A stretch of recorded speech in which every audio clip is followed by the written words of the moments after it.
জয় জগন্নাথ। জগন্নাথ দেবের রথযাত্রার রশি টানার মাহাত্ম্য অনেক গভীর এবং এর মধ্যে বিভিন্ন আধ্যাত্মিক বিশ্বাস ও ফল জড়িত। এটি শুধু একটি ঐতিহ্য নয়, বরং ভক্তদের জন্য এটি পরম পুণ্যের কাজ হিসেবে বিবেচিত। ভক্তরা মনে করেন যে জগন্নাথ দেবের রথের রশি একবার স্পর্শ করলে বা টানলে জীবনের সমস্ত পাপ থেকে মুক্তি লাভ করা যায় এবং জন্ম মৃত্যুর চক্র থেকে মুক্তি মেলে, অর্থাৎ আর পুনর্জন্মের কষ্ট ভোগ করতে হয় না। অনেক ভক্ত বিশ্বাস করেন যে রথের রশি টানার মাধ্যমে জীবাত্মা মোক্ষ লাভ করে।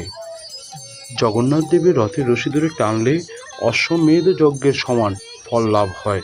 এটি অত্যন্ত পুণ্যের কাজ বলে মনে করা হয়।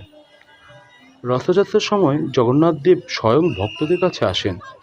রথ টানার মাধ্যমে ভক্তরা ভগবানকে নিজের হাতে টেনে এনে নিজেদের জীবনে বা আত্মায় স্থাপন করার সৌভাগ্য লাভ করেন।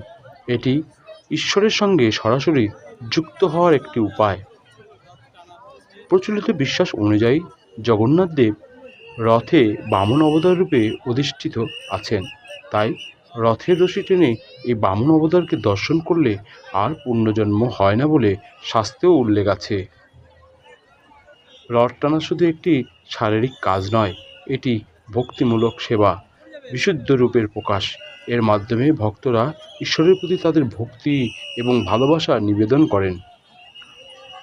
যারা রথের দড়ি টানেন তাদের জীবনে সুখ, সমৃদ্ধি ও ঐশ্বর্যের জোয়ার আসে বলে বিশ্বাস করা হয়। রথের রশি শুধু টানাই নয়, অনেক রথের রশির সুতো বাড়িতে নিয়ে যান। সেই সুতো দিয়ে মাদুলি বানিয়ে গলায় বা হাতে পরেন, সন্তানদেরও পরিয়ে দেন। এতে সমস্ত অশুভ শক্তি থেকে রক্ষা পাওয়া যায় বলে বিশ্বাস করা হয়। মূলত জগন্নাথ দেবের রশি টানা ভক্তদের কাছে এক অতুলনীয় আধ্যাত্মিক অভিজ্ঞতা এবং মহাপুণ্যের প্রতীক।